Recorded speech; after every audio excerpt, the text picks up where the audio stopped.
What or who is the beast with 7 heads and 10 horns in Revelation 13? This is part 89 of the Revelation study. We've been working through the book of Revelation, and right now we're in the midst of looking at the church age, the Great Tribulation, and the last days. There's repeating patterns of that in Revelation chapter 6 through 20. Revelation is highly symbolic. We can't literalize things. We have to look at them symbolically. Jesus' words are spirit and their life, and we're compare spiritual with spiritual. That is the Word of God. A little bit here, a little bit there, precept upon precept, line upon line. And we just remember how precious are God's thoughts to us, and how great is the sum of them. The enormity of information that He's given us in the Bible is unbelievable. So let's move on and look at Revelation 13.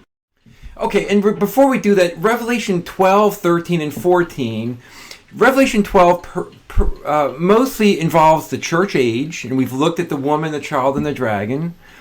This chapter 13, is about the Great Tribulation. It's that little season before the last day. The church age is this wonderful time when the gospel goes forth. The Great Tribulation, the gospel goes forth as well, but the church is utterly corrupt. It's Babylon. And then we have the last day, which is the resurrection of the just, and we have the judgment of the unjust.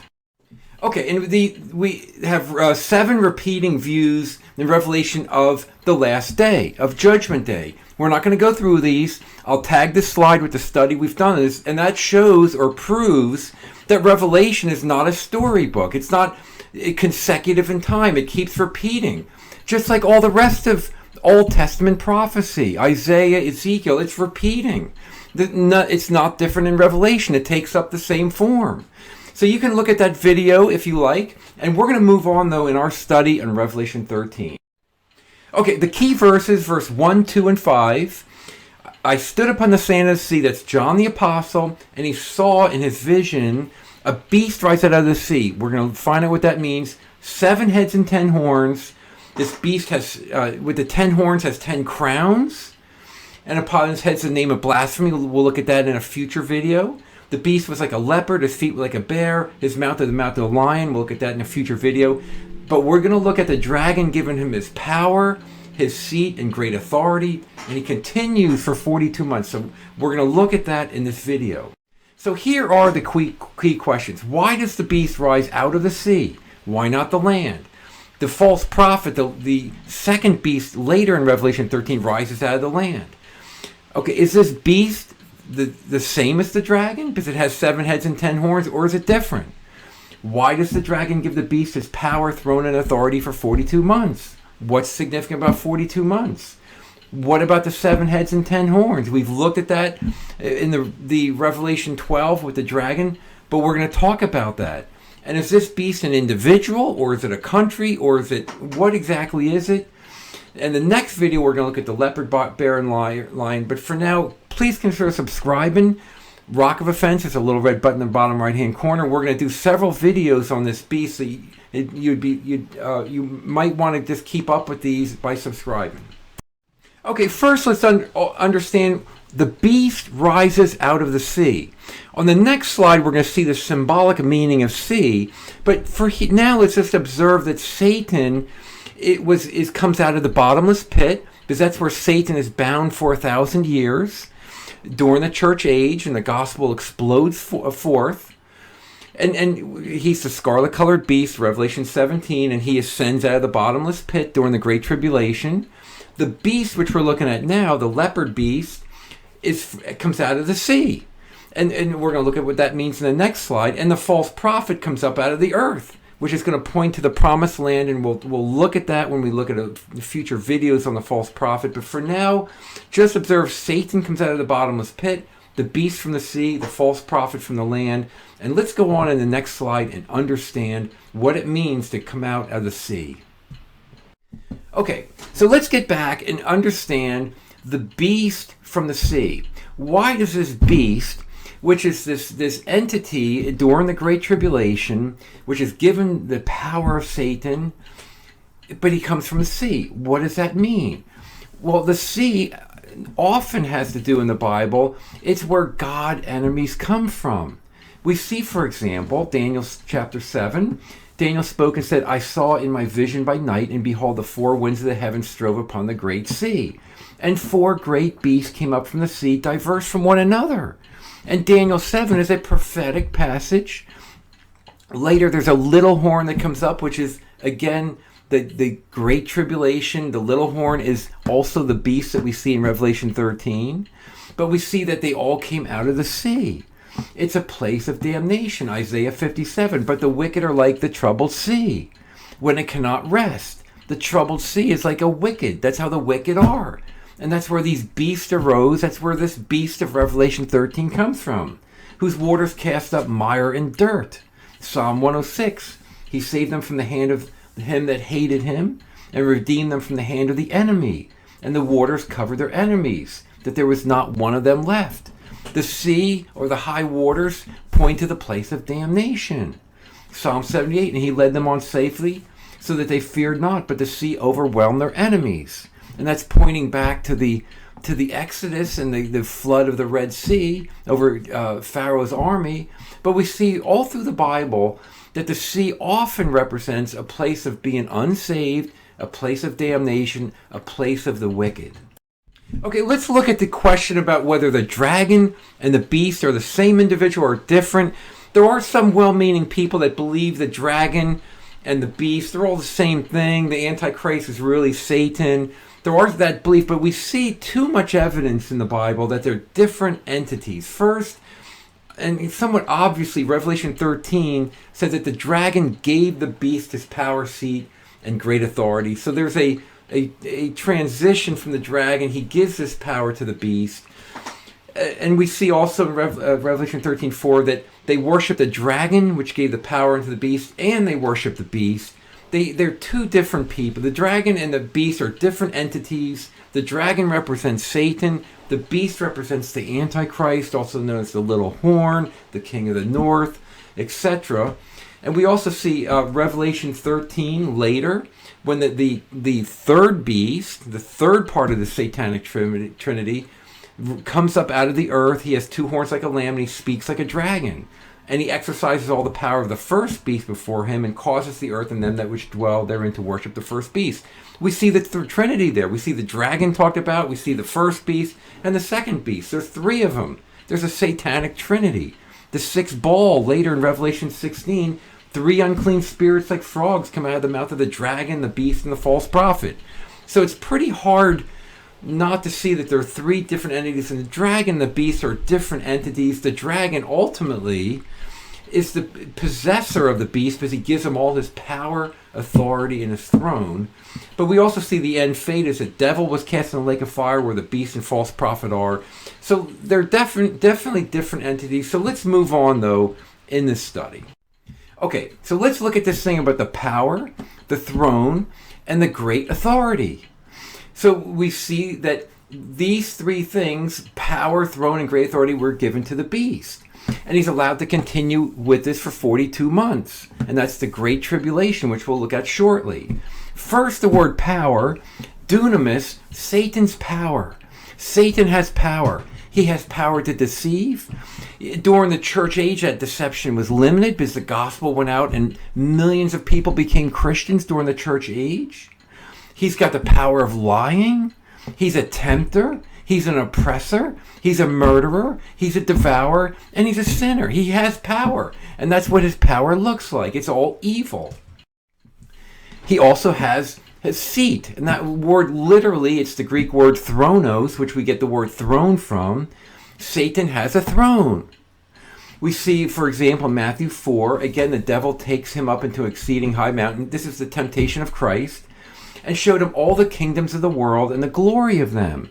And said unto him, all these things I will give to thee if you will fall down and worship him. He had control. He's the God of this world. He's the prince of the power of the air. Satan is in charge of this world. All, of course, under God's sovereign overall control. But during the Great Tribulation, Satan gives his power to this beast, this end-time entity that is going to be in control of this world's powers. Okay, let's look at the great authority of Satan The word great, Greek word megas, authority is exousia. Authority is a great translation. Sometimes in the New Testament it's also translated as power, but it does literally mean authority. Satan has great authority. And the thing he has great authority over are people. Everybody, until they become a Christian or become saved, is under the authority of Satan. Satan has taken them captive, if you will.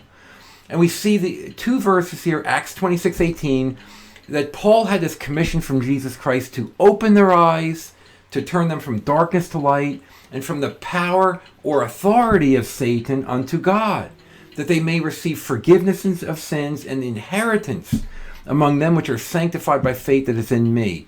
So we see that this authority of Satan is where he has great authority over everybody.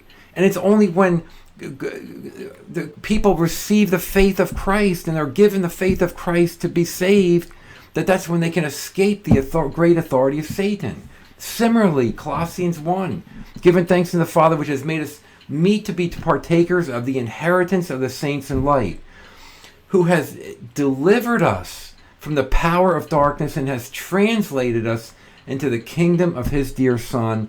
We're in the power of darkness. We're in Satan's kingdom under his authority, and we were taken. It's like the strong man being spoiled, Matthew 12 and Revelation 20, the binding of Satan, and we're saved out of that by God himself.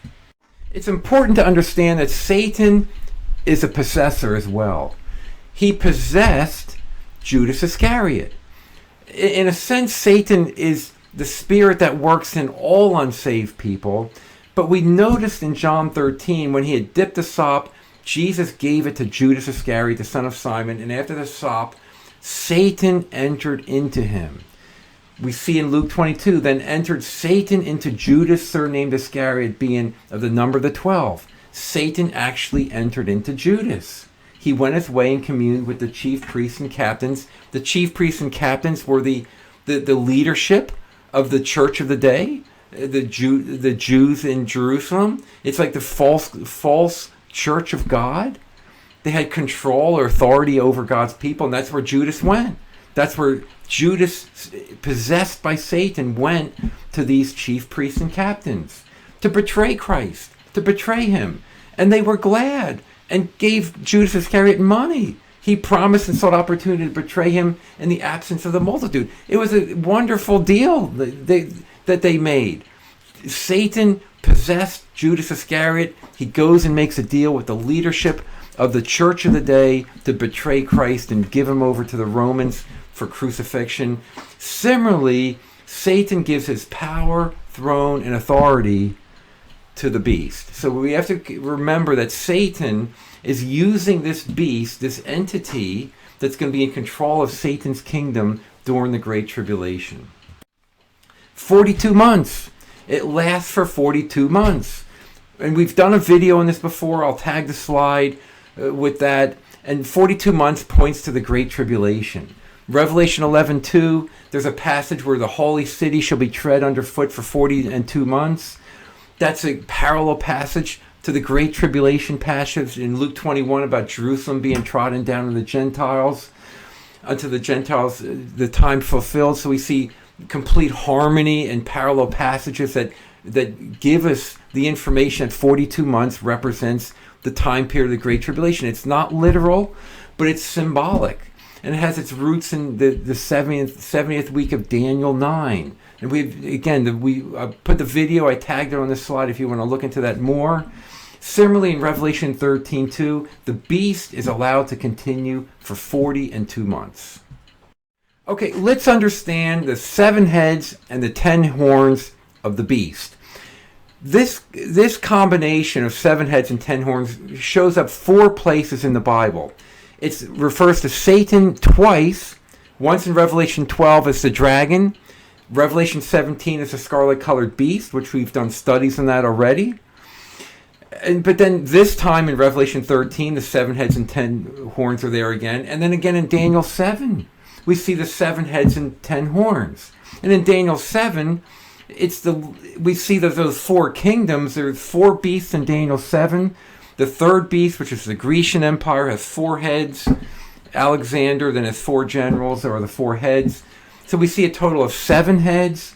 The seventh head is the terrible beast, which is the Roman Empire, and which extends all the way to the end of time. And the little horn comes out, which will be the Antichrist in Daniel 7. And we're going to look at that on future videos on this topic. But for now, just be aware that the 7 heads and 10 horns, they show up 4 places in the Scripture, and we're going to look on the next slide at the spiritual meaning of that.